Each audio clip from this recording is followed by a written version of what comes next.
ಎಲ್ಲರಿಗೆ ನಮಸ್ಕಾರ. Very very sad news. Very sad news ಅಂತ ನಾವು ಹೇಳಬಹುದು. 2 ವರ್ಷ ಸತತವಾಗಿ ವಿದ್ಯಾರ್ಥಿಗಳು ನೀಟ್ ಎಕ್ಸಾಮ್‌ಕ್ಕಾಗಿ ಎಷ್ಟೋ ಕಷ್ಟಪಟ್ಟು ಅವರು ಪ್ರಿಪೇರ್ ಆಗಿ ಆ ನೀಟ್ ಎಕ್ಸಾಮ್‌ನ ಬರೆದಿದ್ದರು. ಈಗ ಸಡನ್ಲಿಯಾಗಿ ನಮಗೆ ಮೆಸೇಜ್ ಬರುತ್ತದೆ ಅಂದರೆ ನೀಟ್ ಎಕ್ಸಾಮನ್ನು ರದ್ದು ಮಾಡಲಾಗಿದೆ.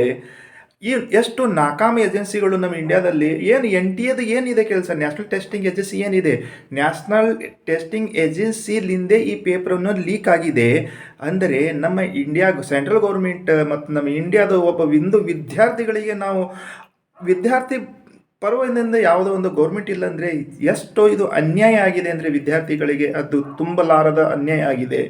ಈಗ ಆ ವಿದ್ಯಾರ್ಥಿಗಳು 2 ವರ್ಷ ಸತತವಾಗಿ ಎಷ್ಟೋ ಕಷ್ಟಪಟ್ಟು ಓದಿ ಆ ಎಕ್ಸಾಮ್ನ ಬರೆದಿದ್ದರು. ಈಗ ಯಾರೋ ಪೇಪರ್ ಲೀಕ್ ಮಾಡಿಬಿಟ್ರು, ಯಾವುದೋ ಕೋನದಲ್ಲಿ ಲೀಕ್ ಆಗಿದೆ, ಯಾವುದೋ ರಾಜಸ್ಥಾನ್ ಕೋನದಲ್ಲಿ. ಈಗ ನಮ್ಮ ಕರ್ನಾಟಕದಲ್ಲಿ ಆಲ್ ಇಂಡಿಯಾ ವಿದ್ಯಾರ್ಥಿಗಳಿಗೆ ಒಂದು ಬಿಗ್ ಶಾಕ್ ನ್ಯೂಸ್ ಅಂತ ನಾವು ಹೇಳ್ಬೋದು. ಅದಕ್ಕೆ ಈ ವಿಷಯಗಳನ್ನು ಕೇಳಿ ಎಲ್ಲರಿಗೆ ಒಂದು ಬೇಜಾರಾಗಿದೆ. ಅದಕ್ಕೆ ನಮ್ಮದು ಇಂಡಿಯಾ ಗೌರ್ಮೆಂಟ್ ಈಗ ಸದ್ಯಕ್ಕಂದರೆ ನ್ಯಾಷನಲ್ ಸೆಂಟ್ರಲ್ ಗೌರ್ಮೆಂಟ್ ಫೇಲ್ ಮತ್ತು N T A national testing agency fail ಆಗಿದೆ. ಈಗ ನೀವು CBIಗೆ ತನಿಖೆ ಕೊಡ್ರಿ, ಏನಾದರೂ ತನಿಖೆ ಕೊಡ್ರಿ, ಅದು ಮಾತು ಬೇರೆದಿದೆ, ಅದು ಸೆಕೆಂಡ್ರಿ. ಅಂದರೆ ಫಸ್ಟ್ ಅಂದರೆ ಈ ವಿದ್ಯಾರ್ಥಿಗಳಿಗೆ ಏನೋ ನ್ಯಾಯ ಇಲ್ಲ, ಏನೋ ಜಸ್ಟಿಸ್ ಇಲ್ಲ ಟೈಪ್ ಮಾಡಿಬಿಟ್ಟಿರಿ. ಅದಕ್ಕೆ ನಮ್ಮ ಇದು ಎಲ್ಲ ನಮ್ಮದು ಗೌರ್ಮೆಂಟ್ಗಳಿಗೆ ನಾವು ಥರ್ಡ್ ಕ್ಲಾಸ್ ಗೌರ್ಮೆಂಟ್ ಅಂತ ನಾವು ಇಲ್ಲಿ ಹೇಳಬೇಕು. ಯಾಕಂದರೆ ವಿದ್ಯಾರ್ಥಿಗಳಿಗೆ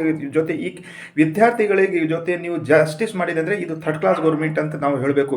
ಇಲ್ಲಿ ನಮ್ಮದು ಸರ್ಕಾರ ಹೇಗೆ ಕಂಟ್ರೋಲ್ ಮಾಡ್ತಾ ಇದ್ದಾರೆ ಅಂದರೆ, ಯಾರೋ ಬಂದು ಪೇಪರ್ ಲೀಕ್ ಮಾಡಿ ಹೋಗ್ತಾ ಇದ್ದಾರೆ ಮತ್ತು ನೀವು ಎಕ್ಸಾಮ್ ನಡೆಸ್ತಾ ಇದ್ದೀರಿ. NTA ಹೇಳ್ತಾ ಇದ್ದಾರೆ ನಾವು ಎಲ್ಲ ಕರೆಕ್ಟ್ ಇತ್ತು, ನಮ್ಮ ಕಡೆ ಎಲ್ಲ ಕರೆಕ್ಟ್ ಇತ್ತು, ನಾವು ಜಮರ್ ಹಚ್ಚಿದ್ದೇವೆ, CCTV ಕ್ಯಾಮ್ರಾ ಹಚ್ಚಿದ್ದೇವೆ, ನೀವು ಹಚ್ಚಿರಿ ಕರೆಕ್ಟ್ ಇದೆ. ಇದು 15 ದಿವಸ ಬಿಫೋರ್ ಪೇಪರ್ ಲೀಕ್ ಆಗಿದೆ ಅಲ್ಲಿ. ಅಂದರೆ ಎಷ್ಟು ಅನ್ಯಾಯ ವಿದ್ಯಾರ್ಥಿಗಳಿಗೆ ಅಂದರೆ ಇದು ಈ ಯುಗದಲ್ಲಿ ತುಂಬಲಾರದ ಅನ್ಯಾಯದಂತೆ ನಾನು ಹೇಳುತ್ತೇನೆ.